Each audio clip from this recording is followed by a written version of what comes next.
പരിശുദ്ധ അമ്മയോടുള്ള പ്രാർത്ഥന.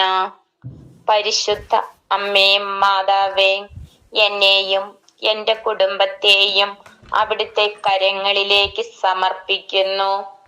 പരസ്പര വിശ്വാസമില്ലാതെ കലഹിച്ച് കഴിയുന്ന എത്രയോ കുടുംബങ്ങൾ അവരുടെ കുറവുകളെ നിറവുകളാക്കി പരസ്പരം സ്നേഹിച്ചും ക്ഷമിക്കേണ്ടടുത്ത് ക്ഷമിക്കുവാനും പൊറുക്കേണ്ടടുത്ത് പൊറുക്കുവാനുമുള്ള പരിശുദ്ധ അമ്മയുടെയും തിരുകുമാരന്റെയും കൃപാ കടാക്ഷം കൊണ്ട് അവരെ ഓരോരുത്തരുടെയും കുടുംബങ്ങളിലേക്ക് അമ്മയുടെ ശക്തമായ ഇടപെടൽ ഉണ്ടാകണമെന്ന് പ്രാർത്ഥിക്കുന്നു.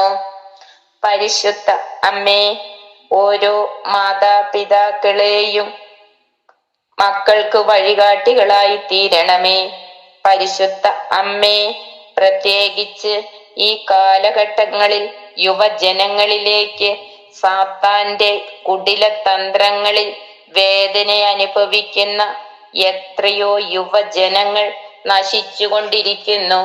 പരിശുദ്ധ അമ്മേ മാതാവേ, ആ മക്കൾക്ക് ആവശ്യമായ എല്ലാ അനുഗ്രഹങ്ങളും കൃപകളും നൽകി അവരെ അനുഗ്രഹിക്കണമേ എന്നും അവരുടെ ജീവിതയാത്രയിൽ അതിഭയാനകമായ തിന്മയുടെ സ്വാധീന ശക്തികൾ അവരെ പിന്തുടരുന്നുണ്ടെന്നും അമ്മ അറിയുന്നുവല്ലോ.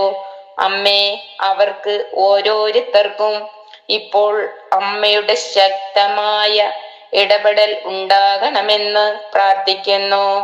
പരിശുദ്ധ അമ്മേ, അവരുടെ ഹൃദയത്തിലേക്ക് നന്മ തിന്മകളുടെ ദൂഷ്യഫലങ്ങൾ അവർക്ക് ഗ്രഹിക്കുവാനുള്ള കഴിവും ജ്ഞാനവും നൽകണമെന്നും ഞങ്ങൾ പ്രാർത്ഥിക്കുന്നു. പരിശുദ്ധ അമ്മേ മാതാവേ, രോഗികളായി ഞങ്ങളുടെ കുടുംബങ്ങളിൽ കഴിയുന്നവർക്ക് പരിശുദ്ധ അമ്മയുടെയും തിരുകുമാരന്റെ തിരുമുറിവിനാൽ സൗഖ്യം നൽകി അവരെ അനുഗ്രഹിക്കണമെന്ന് പ്രാർത്ഥിക്കുന്നു. ആമീൻ.